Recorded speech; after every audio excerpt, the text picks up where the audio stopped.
معاشی پریشانیوں کا شکار پاکستان کے قرض اور واجبات میں تاریخی اضافہ۔ رواں سال سپٹمبر تک پاکستانی قرضوں اور واجبات میں 12 کھرب روپے کا اضافہ ہوا، جو 23.7% ہے۔ ملکی قرض اور واجبات 62 کھرب 50 ارب روپے تک پہنچ گئے۔ اسٹیٹ بینک نے پاکستان کے قرضوں سے مطابق اعداد و شمار جاری کر دیے۔ گزشتہ سال قرض اور واجبات کی رقم 51.1 کھرب تھی۔ گزشتہ سال اس رقم میں 9.7% اضافہ ہوا تھا۔ رواں سال اس میں 23.7% اضافہ ہوا ہے۔ اسی تمام تر صورتحال پر بات کریں گے۔ ماہر معاشیات مزمل اسلم اس وقت ہمارے ساتھ ہیں۔ مزمل، کیا کہے گا، پہلے ہی جو پاکستان کی معیشت کے حالات ہیں اس میں قرضوں اور واجبات میں تاریخی اضافہ ہوا ہے، اور اب ظاہر ہے جو رواں سال میں جو اضافہ سامنے آیا وہ پچھلے سال سے بہت زیادہ ہے، تو کیسے ہم یہ بوجھ اٹھا سکیں گے؟ معیشت کیسے بوجھ اٹھائے گی؟ کیسے واپس ہوں گے یہ قرض اور واجبات؟ دیکھیں، پہلی بات تو میں ایک بڑا کلیئر کر لوں کہ دنیا کا کوئی ملک ایسا نہیں ہے جو قرض نہ لیتا ہو۔ ہر ملک قرض لیتا ہے، اور جتنے بڑے امیر ملک ہیں وہ حد سے زیادہ قرض میں ڈوبے ہوئے ہیں، بلکہ پاکستان میں تو ان کے مقابلے میں قرض لیا ہوا ہی نہیں ہے۔ لیکن قرض لینا کا حقدار کون ہوتا ہے؟ جو قرض اتار سکے اور وہ اپنی آمدنی جو ہے وہ بنا سکے تاکہ اس قرض کو اتار سکے۔ تو یہ جو دنیا کے بڑے بڑے ممالک ہیں جن کا جو ہے قرض بہت زیادہ ہے، وہ ساتھ ساتھ اپنی آمدنی بھی بناتے ہیں اور وہ اپنے قرض کو اتارتے ہیں، اس لیے ان کو سستا ترین قرض ملتا ہے۔ دوسری طرف ہمارے جیسا ملک جو قرض لے رہا ہے وہ صرف قرض لیتا ہے اور آگے قرض اتارنے کے لیے بھی قرض جو ہے لیتا ہے، اور وہ اپنی آمدنی پہ کبھی بھی فوکس نہیں کرتا۔ پی ٹی آئی کی حکومت نے قرض لیا لیکن اس کے ساتھ آمدنی کو بنانا شروع کیا، ریمیٹنسز کو بنانا شروع کیا، ایکسپورٹس کو بڑھانا شروع کیا، اوورسیز پاکستانی سے روشن ڈیجیٹل سے پیسے لائے، آئی ٹی ایکسپورٹس بڑھائی، تو وہ اپنی ڈیٹ پیئنگ کیپیسٹی بنا رہے تھے۔ اور جب تک پی ٹی آئی کی حکومت تھی تو یہ ضرور بتایا جاتا تھا کہ قرض لے لیا، لیکن یہ نہیں بولا جاتا تھا کہ قرض کی ادائیگی میں مسئلہ ہے۔ موجودہ حکومت پی ایم ایل این کی، انہوں نے 6 مہینے میں ریکارڈ قرض لیا ہے۔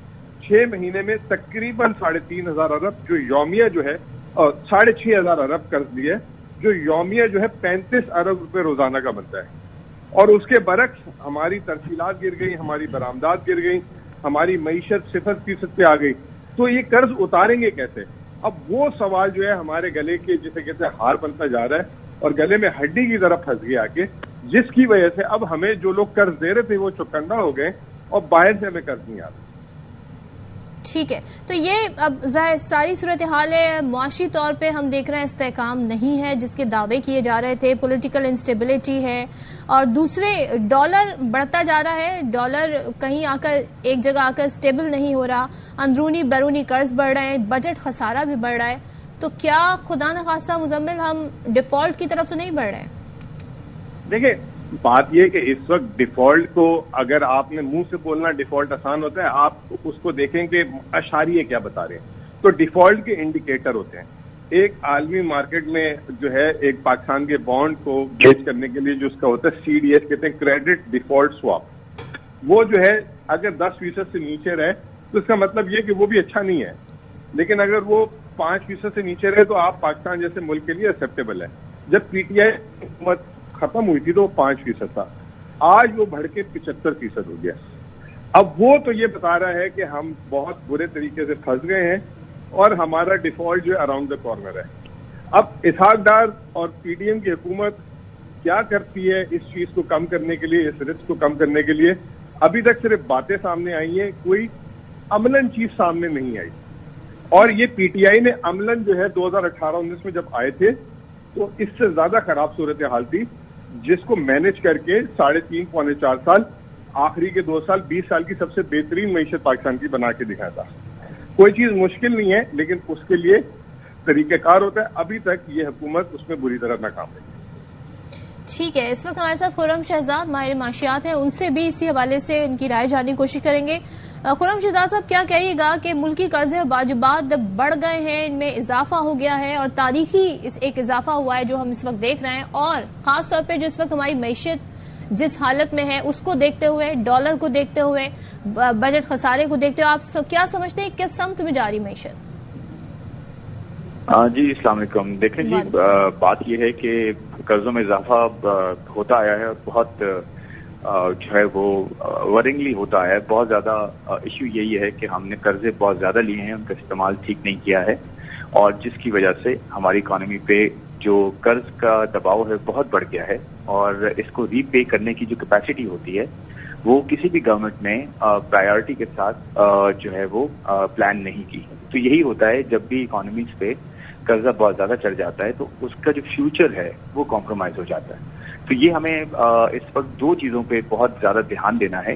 ایک تو انرجی کا ایشو کہ انرجی ہم نے پلان نہیں کی ہے, اور دوسرا ہم نے اپنے جو پیسے جو ادھار لیے ہیں, چاہے وہ فورن جو ہے وہ کریڈٹ سے ہوں یا لوکل بینک سے ہوں, لوکل انسٹیٹیوشن سے ہوں, جو بھی گورنمنٹ نے قرضہ جات لیے ہیں ان کو واپس کرنے کی استطاعت پیدا نہیں کی. اسے ہم نے پلان کرنا ہے, اور ہم نے کوشش یہ کرنی ہے کہ ہمارے قرضہ جات جو ہیں وہ صحیح جگہ لگیں اور وہاں سے ہمارا ریونیو صحیح جو ہے جنریٹ ہو, اور اس کی وجہ سے ہم جو ہے اکانومی کو چلائیں اور اپنے قرضوں کو پرائیورٹی پہ کم کریں. ایک طریقہ یہ ہو سکتا ہے کہ جو اسٹیٹ اون اینٹیز ہیں اس میں بہت بڑے بڑے وائٹ ہاتھی ہیں, جس طرح سے آپ اس کو پی آئی اے لے لیں, آپ پاکستان اسٹیل مل لے لیں, آپ وابڈا لے لیں, آپ بہت سارے اور پاکستان ریلویز ہیں, ان سب کے ایسٹس بہت زیادہ ہیں. ان کو کہیں پرائیورٹی پہ ہمیں کسی طرح ان کو یا تو ریسٹرکچر کر کے سیل کرنا چاہیے.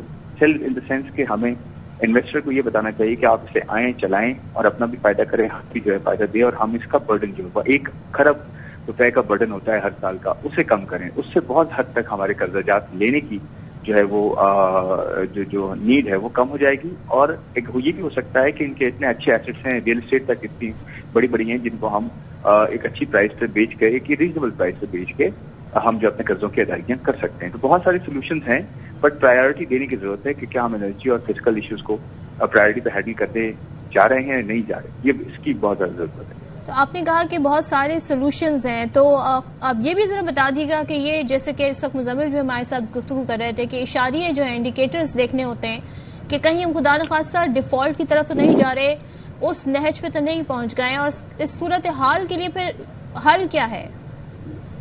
دیکھیں جی, پہلے تو میں یہ کہوں گا کہ ڈیفالٹ کی سچویشن نہیں ہے اور نہ ہوگی انشاءاللہ, کیونکہ اس کی وجہ یہ ہے کہ ابھی ہم نے $1 ارب سے پے کرنا ہے بانڈ ہولڈرز کو. اچھی بات یہ ہے پاکستان کی جو اس کا جو قرضوں کا بریک اپ ہے اس کے اندر ملٹی لیٹرل اور بائی لیٹرل لون زیادہ ہیں. اس کا مطلب یہ ہے کہ ورلڈ بینک, IMF, ADB ان سب کے لونز زیادہ ہیں جن کے ساتھ نیگوشیٹ کیا جا سکتا ہے, اور دوسرے جو بائی لیٹرل کریڈٹ ہے وہ تقریباً 40% ہے, یعنی کہ ملٹی لیٹرل 42% ہے اور 40% آپ کی بائی لیٹرل ہے, جس میں سعودی عربیہ, قطر, بحرین, چائنا, UAE ان سب سے ہم نے چھوٹے چھوٹے قرضے لیے ہوئے ہیں. تو سب سے زیادہ قرضہ چائنا کے ساتھ ہے, ان کے ساتھ ہم نیگوشیٹ کر سکتے ہیں.